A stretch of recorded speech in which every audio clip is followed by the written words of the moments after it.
Nos preparamos para hablar sobre el escrito de Mateo 14 del 22 al 33. No podemos olvidar que en la semana pasada, luego del milagro de la multiplicación de panes y peces a los 5,000, sin contar mujeres, niños y enfermos, se surgió una gran conmoción entre la muchedumbre que seguía a Jesús, ¿verdad? Y Jesús, en el texto de hoy, nos está diciendo que le insta con urgencia a los discípulos que se monten en la barca y que sigan hasta Betsaida, hasta el otro lado de la ribera, ¿no? Y cuando yo busco qué significa Betsaida, Betsaida tiene múltiples milagros que Jesús había hecho. Número uno de ellos es que ahí fue el llamado a los discípulos, ellos eran de aquel lugar. Número 2, es donde Jesús hace una mezcla de esputo y de lodo y lo pone en los ojos de un hombre que era ciego y este recobra la vista. Y no podemos olvidar el significado de Betsaida, pesca. Así que si hay pesca, hay multiplicidad, ¿verdad? Si hay pesca, hay provisión. Así que el Señor en esta mañana nos está diciendo, es tiempo de caminar por encima de circunstancias, ¿no? Así que Mateo no explica por qué insta a los discípulos a cruzar al otro lado, pero el Evangelio de Juan en el capítulo 6, del 14 al 15, sí lo hace. Y está diciendo que la muchedumbre comenzó a declarar, oiga bien, la muchedumbre, que es una multiplicidad de gente, unos que creen, otros que no creen, que ya se lo hemos explicado miles de veces, empezó a declarar que este era el Mesías esperado, el Rey. Por lo tanto, se iba a ocasionar esos dichos, iban a ocasionar una rebelión y la gente iba a coger a Jesús y lo iban a llevar a Jerusalén y lo iban a sentar como rey, y eso no era el plan de Dios. Por lo tanto, Jesús le dice a los discípulos, ustedes suban hasta Betsaida, vayan al otro lado, mientras yo despido la multitud y luego voy al monte a orar. Qué bueno, porque Dios, Jesucristo siendo Dios, nunca perdió la dependencia del Padre, ¿verdad? Y yo creo que esa es una enseñanza número 1 en esta mañana. Nunca nosotros debemos perder la dependencia de Dios. Todos los días tenemos que estar más dependientes de Dios. Así que Jesús en medio de esto se va entonces porque quiere evitar ese confrontamiento y le dan una encomienda. Pero yo también pienso que otra posibilidad de eso pudo haber sido Jesús guardando los egos de los discípulos. ¿Alguien me sigue en esta mañana? Porque luego de la multiplicación de los panes y los peces, que los discípulos estaban con Jesús, puede empezar el chijí-chijá, andamos con el grande y con el poderoso, no para glorificar el nombre ni los actos que Dios hace, sino porque yo ando con el grande aquí en la tierra. Usted sabe, los cocorocos. ¿Alguien me entiende en esta mañana? Pero eso pudo haber sido otra posibilidad. Pero el texto de esta mañana nos dice que los discípulos obedecieron. Y eso es un buen punto para todos los discípulos, obedecer, ¿verdad? Obedecieron y remaron hasta la otra orilla. Dice que remaron tanto que remaron de 5 a 6 kilómetros y comenzó a caer la noche. Así que los discípulos remando, yo no soy pescadora, yo desde la orilla no me muevo, pero supongo que remar debe ser algo bastante fuerte, ¿verdad? Físicamente fuerte. Dice el texto que en medio del cansancio y del tiempo de estar remando, empezó a caer la noche. Y no fuera eso, porque cuando oímos noche pensamos en ¿qué? En oscuridad. Pero no tan solo que empezó a caer la noche, sino que comenzó a levantarse una tormenta. Otras traducciones dicen que se levantó un viento contrario. Y viento contrario, yo creo que tenemos que detenernos, porque un viento contrario en un remar normal, que yo estoy acostumbrado a remar, estar en barcos y remar, es algo inesperado, ¿verdad? Es un viento que usted no espera. Usted va a un buen paso y aunque está cansado, usted domina el perímetro porque usted sabe para dónde va. Pero cuando se levanta un viento contrario, entonces nosotros como que se nos aferra el temor y el miedo. Dígame si un viento contrario a usted no le atemoriza. Dígame. Y dígame más, si en Puerto Rico no padecemos de tornados y ya hemos tenido 2 tornados en medio de 2 meses, uno en Aguada y uno en Aguadilla. Y dígame si eso no aterra. Aparte de que por 5 años hemos vivido sistemas atmosféricos que nos han cambiado el ritmo de vida, ¿verdad?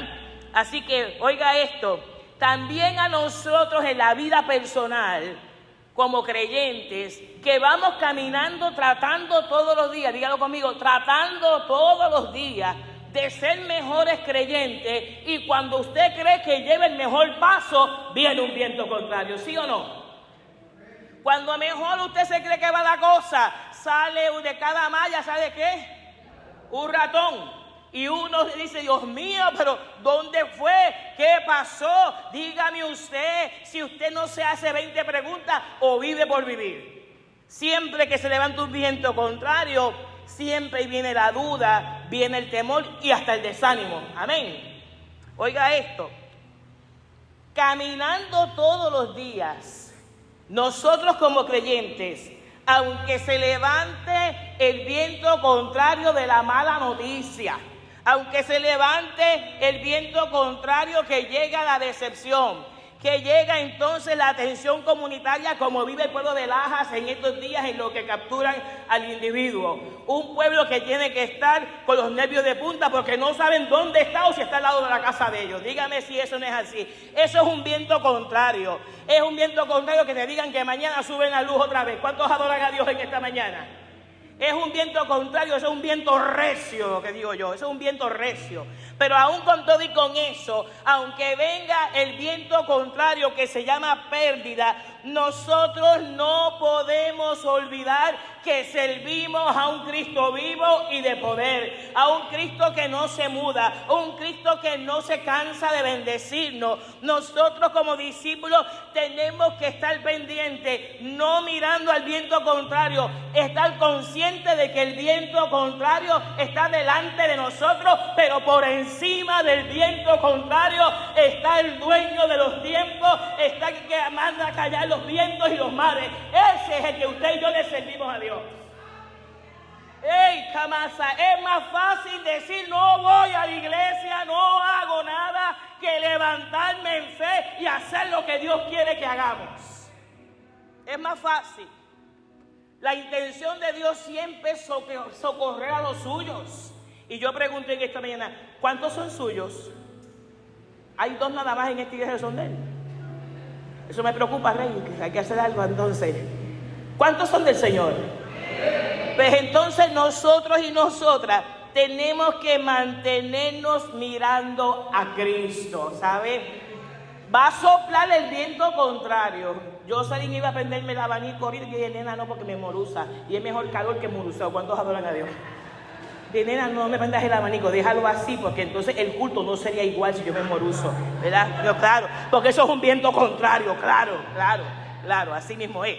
Lo que sucede es lo siguiente, que aunque las tinieblas quieran arropar la iglesia, no prevalecerá contra nosotros. ¿Alguien ha escuchado esta palabra? Que aunque tu tormenta esté en pleno apogeo, no. Si tú le sirves a Dios, si tú le crees a Dios, si tú caminas, no dije perfecto, que vas caminando en pos a este Dios poderoso, no hay nada que temer. Hay que seguir caminando por encima de los vientos contrarios, ¿ok? Oiga, los vientos y las olas se intensifican a eso de la cuarta vigilia, que lo conocemos como eso de las 3 a 6 de la mañana. Oiga esto, si fuera que se intensifican nada más los vientos, no hay problema. Lo que también está intenso es la oscuridad. Así que en esos momentos yo creo que la histeria es colectiva, ¿verdad? En medio del puro mar, oscura, y aunque son experimentados, fíjense, porque no hablo de cualquiera, hablo de gente experimentada en pesca, ¿ok? Pero algo que me llama la atención del escrito, que mientras más intenso es la oscuridad, más de cerca nos mira Dios. Dice que el Señor Jesús en el monte orando allá, hablando con Dios, dice que a lo lejos se percata del problema de los discípulos en la barca. Y yo me pregunto, ¿acaso Dios está ciego o sordo de las cosas que usted y yo vivimos como creyentes o como congregación? ¿Usted cree que Dios no está atento a lo que estamos viviendo cada día más, tratando de empujar la carreta? ¿Usted cree que Dios está ciego de esto? ¿Usted cree que Dios viró la cara y que no le importa lo que usted vive? ¿Usted cree que a Dios no le interesa que la casa de Dios esté de otra manera? ¿Usted piensa que a Dios no le interesa que tu vida esté tomando golpes y golpes y golpes y tras golpes? Pero déjame decirte que quizás tú no ves a Dios, pero Dios te está mirando a ti. Y el ojo de Jehová atalaya la tierra. Y el ojo de Jehová está sobre esta iglesia. El ojo de Jehová está sobre tu casa, está sobre tu salud, está sobre todo lo que tú tocas. Pero eso hay que creerlo. Eso hay que creerlo. Y hay que creerlo con fidelidad. Porque si usted no es fiel a Dios, usted no cree.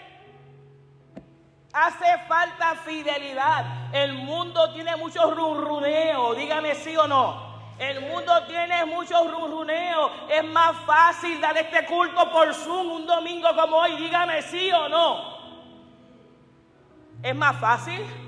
Es la línea del menor esfuerzo. Pero como yo le creo a un Dios vivo y de poder, con luz y sin luz yo le alabo y punto, y punto, y punto. Porque yo no vengo a complacer a la gente, yo vengo a adorar a Dios. La iglesia se tiene que concienciar que no venimos aquí a un concurso de simpatía. Venimos a darle a Dios lo que se merece. Y Él con luz y luz, con agua, sin agua, con gente y sin gente, los cultos van punto. No es negociable. Usted juegue su trueque con el diablo. Yo lo juego con Dios. Yo lo juego con Dios porque Él a mí nunca me ha fallado. Hace falta fidelidad en el pueblo de Dios. Hace falta consistencia y compromiso en el pueblo de Dios. No es andar con Jesús. No es que llevo 800 años en el Evangelio. Felicidades, pero que se te note el fruto. Que se nos note el desgaste por el Evangelio. Que se nos vea. Que se nos vea. La gente me decía, pastora, vine así. No, venga como le dé la gana, pero llegue. Llegue. Aquí lo importante es que todos rememos para el mismo lado y que creamos que el poder de Dios no sea menguado, que está en medio nuestro. Me encanta el saber que aunque por la oscuridad que vivo, por los problemas que enfrentamos, no veamos a Dios, pero como Él es luz, Él me ve a mí. Como Él es luz, Él sabe. Yo creo que estos tiempos son magníficos para mostrarle a Dios la fidelidad. Este es el tiempo donde se separan los niños de los hombres. Este es el tiempo donde uno le dice a Dios, yo te soy fiel por encima de todo. Porque si usted tiene algo en esta mañana, es porque Dios se lo ha concedido. Ay, ¿alguien dice amén conmigo? Si usted tiene vida, si usted tiene plato de comida, si usted tiene algo, por mucho o por poco, es la provisión de Dios que se la da. No somos autosuficientes, jamás lo hemos sido, jamás, jamás. Por eso es que el salmista en el Salmo 85, del 8 al 13, nos está diciendo a los afligidos, a los que tienen miedo, a los que estamos en incertidumbre. Dígame, ¿quién no ha tenido miedo? ¿Quién no ha vivido la incertidumbre? Yo tengo incertidumbre, yo sin miedo no, pero incertidumbre sí, preocupación sí, claro que la tengo, porque aunque soy guapa, también tengo sentimientos. ¿Cuántos adoran a Dios? Es así, pero oiga esto, el salmista dice, mientras más oscuro está la cosa, más cerca está Dios de nosotros. Algo Dios quiere hacer. Está diciendo que en tiempo de dificultad no perdamos la calma. Que en tiempo de dificultad escuchemos la voz de Dios y no la nuestra. Eso dice el salmista. Escuche la voz de Dios. Mientras más vientos contrarios, más tenemos que agudizar nuestros oídos para escuchar lo que Dios nos quiere enseñar. Dígame si Dios algo no anda tratando de hablarnos hace tiempo. Dios anda hablando con la iglesia en Puerto Rico hace tiempo. Y la iglesia solamente se escandaliza, pero no accionamos. No accionamos. En Primera de Reyes 19, del 9 al 18, hay una historia que todos conocemos. Y es la historia de Elías que se esconde en la cueva porque se siente amenazado por Jezabel. Ay, pero yo hice una investigación que es una cosa maravillosa. ¿Cuántos dicen amén? Me dicen los escritos que Elías también era como un guapetón, que era jaquito, y que él era obediente y llevaba la palabra, pero la llevaba tan aférrima que como que no lograba el contacto con la gente. Y cuando entonces enciende y mueren los Baales y una mujer lo amenaza, él huye y se mete en una cueva. Pero mira lo otro que yo descubrí, que llegó el Espíritu de Dios y le dice: Elías, ¿qué haces donde? Ahí. ¿Por qué estás en ese estacionamiento? ¿Por qué estás metido en esa cueva? Porque tu carácter te frustró. No fue la palabra no frustra el carácter del ser humano, porque no cumple su cometido, porque tu cometido, aunque sea bueno, quizás no es el de Dios. Y Dios le dice: salte, papi, salte. Y lo saca de la cueva y lo hace ver sistemas atmosféricos, el huracán, el viento recio. ¿Y sabes qué pasa? Que ninguno de esos sistemas atmosféricos eran sistemas atmosféricos, era lo que Elías tenía por dentro. Era el dolor, el miedo, el temor, la amargura. Por eso es que Dios le dice: salte de la cueva para que me veas a mí. Salte de la cueva. Sal del pesimismo interno que tienes. Sal de ahí. No es nuestro lugar estar en la cueva, no es esa vez. No. Muchas veces nuestro carácter, muchas veces nuestra personalidad. Y encerrarnos en eso, tenemos una competencia de vientos contrarios por dentro, en nuestra psiquis, en el alma, en el corazón y en la mente. En los 4 campos que dice que con eso adoramos a Dios. Oiga eso. Hay que hablar con Dios. Tenemos que reunirnos para hablar con Dios. Y hay que escuchar su nombre, su voz. Oiga esto, el texto nos dice en el versículo 25: a eso de las 3 de la madrugada, se acerca Jesús caminando sobre el agua. Claro, los discípulos piensan que es un fantasma porque ese es el mito, que en aquel tiempo habían fantasmas y ellos creen que es el mito. Dígame usted, dígame yo. ¿Puede una persona convencida de Cristo confundir a Cristo con un fantasma? Un convencido de Cristo. ¿Sabe qué pasa? Que a veces el miedo es más fuerte que el convencimiento de que Cristo vive y reina. Y por eso lo confundimos con cualquier cosa. Cuidado con los sicamandas que andan por ahí. ¿Sabes los sicamandas, verdad? Los profetas locos que andan en Puerto Rico diciendo una cosa y todo va para atrás. Nada igual. Y la iglesia escandalizada por las niñas de 13 años, escandalizada por los violadores, pero la iglesia no hace nada para el recogido de niños, ni busca juventud, ni hace nada. Es más, lo dejamos durmiendo porque están cansados. Hay que comprender a los nenes que están cansados. Gloria a Dios que mi papá era católico, apostólico y romano y nunca se paró en esa teoría. Él dijo: ella es religiosa, que camine para la iglesia. Y me empujó hasta el día de hoy. Gloria a Dios por eso. Oiga esto. A lo lejos ellos se confunden, pero quien no se confunde es Jesús. Jesús sabía dónde estaba la barca, él tenía el GPS seteado. Él sabía dónde estaba la barca, dónde estaban los muchachos, y él se acercó y punto. Y aunque ellos gritaban que es un fantasma, Jesús, como es él, palco tranquilo y relax, le dijo: no tengan miedo, don't worry, be happy, no tengan miedo. Le dijo más: tengan ánimo, yo estoy aquí. Otra traducción dice: no temas, yo soy. Entonces cuando nosotros oímos ese yo soy, hay que detenerse, hay que frenar de una.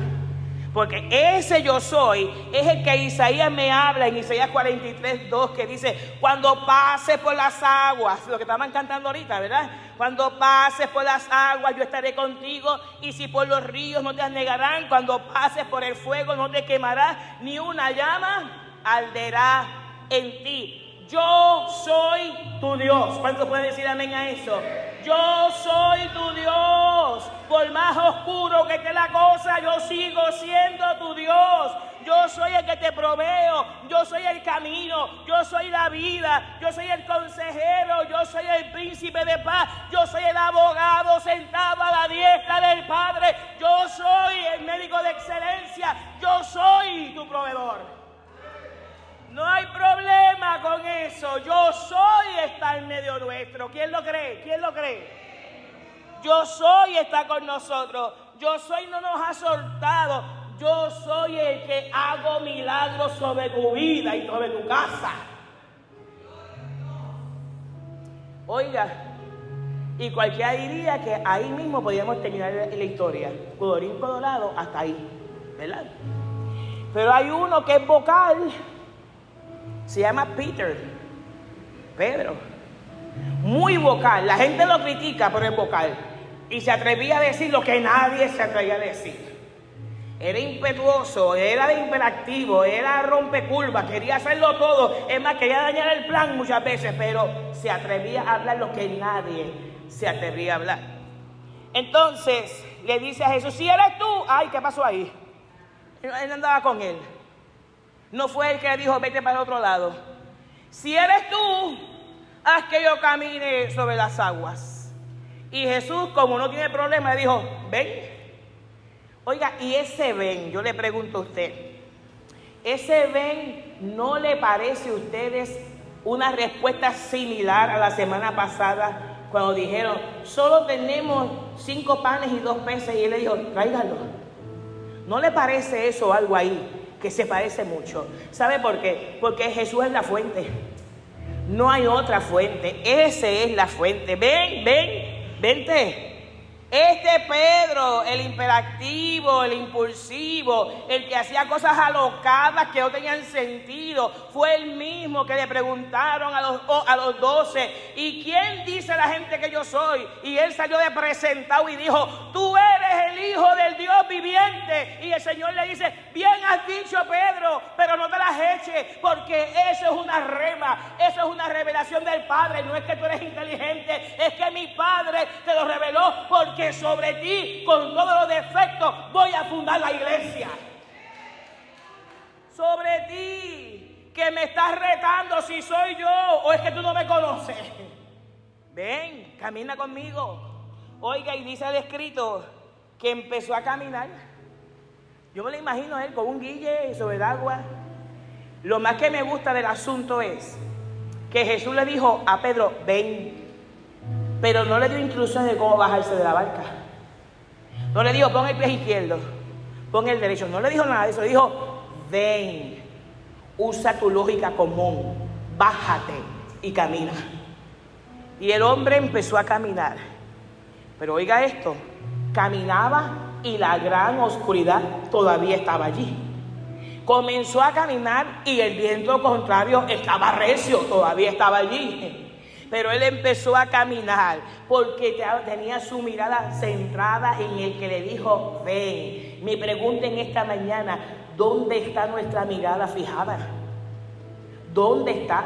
Si el Señor le dijo a usted y le ha dicho, nos dijo a todos, que Él suplirá conforme a sus riquezas en gloria, ¿dónde estamos fijando la mirada nosotros? ¿Dónde está nuestra fe? ¿En qué Dios le servimos aquí? ¿Para qué cantamos? ¿Para qué predicamos? ¿Para qué damos comida? ¿Para qué? Si no le creemos, porque en el primer rajero que aparezca nos asustamos y nos ayuntamos y nos vamos huyendo. Ven, no mire la tempestad, no mire lo que está pasando, olvídate de eso es asunto de Dios. Lo tuyo es levantarte en medio de la tormenta y caminar mirando el rostro de Jesús. Nos toca mirar. Nosotros tenemos que cambiar la mirada, porque a veces la tenemos muy egocentristas en nosotros, en lo que yo quiero, en lo que yo deseo, y no en lo que Dios quiere. Por eso es que nos hundimos. Por eso es que viene la escasez. Por eso es que vienen las depresiones. Porque cambiamos la mirada. Se nos olvida a quién tenemos que mirar. Y me encanta. Porque Pedro gritó. No voy a decir lo que iba a decir. Gritó. Como negra sin pañuelo. Gritó. Y Jesús no se hizo de rogar. Dice que le extendió la mano inmediatamente. Hizo facto. Le extendió la mano.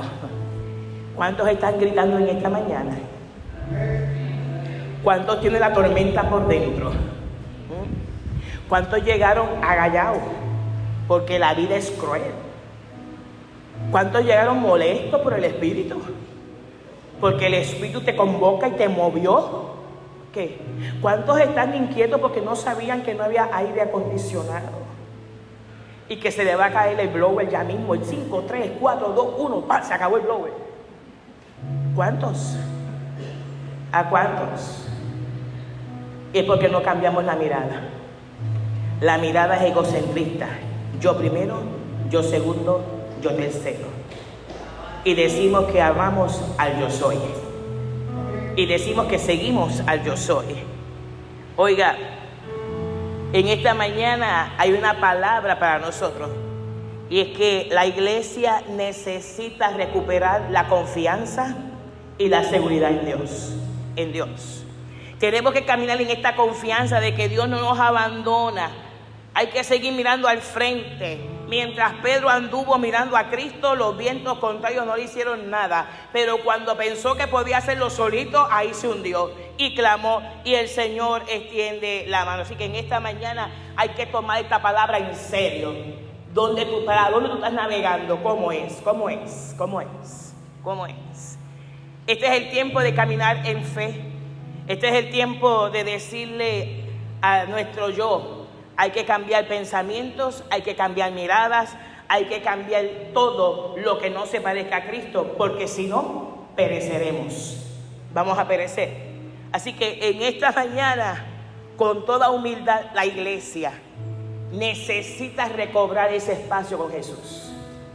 Dice que cuando Jesús le extendió la mano y lo trepó en la embarcación otra vez, entonces los 11 cayeron al piso. Este es el Mesías. Pero espérate, no andabas con él desde que estabas por allá con los 5,000. No pasó eso allá. ¿Qué pasó ahí? Verdaderamente eso lo pudo haber dicho la muchedumbre y Jesús le huyó a eso.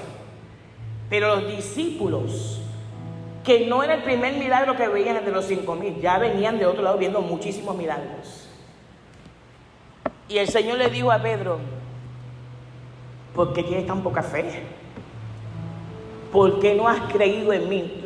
Yo lo traje en esta versión porque es tan personal. ¿Por qué no creemos en Dios? Eso es una buena pregunta. ¿Por qué no creemos en Dios y en el poder de su magnificencia en medio nuestro? ¿Por qué no creemos en Dios? Si venimos todas las semanas a la iglesia, mandamos las ofrendas, cantamos, palmeteamos, danzamos, hablamos lengua, todo eso lo hacemos. ¿Por qué no confiamos en Dios?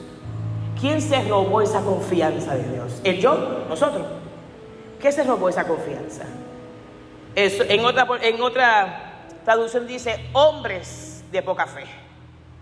Hombres de poca fe.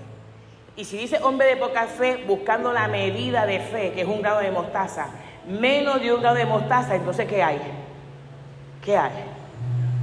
En esta mañana, Romano nos dice: esa fe no tienes por qué perderla, porque con la fe que creíste, fuiste justificado. Con esa misma fe, fuiste justificado.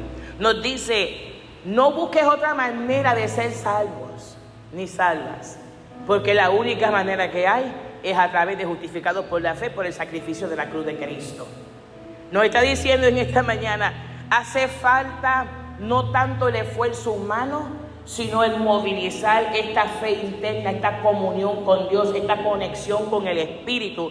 Nos hace falta creer y vivir en esta divina gracia, gracia firme, gracia que no se equivoca, gracia regalada por Dios para nosotros.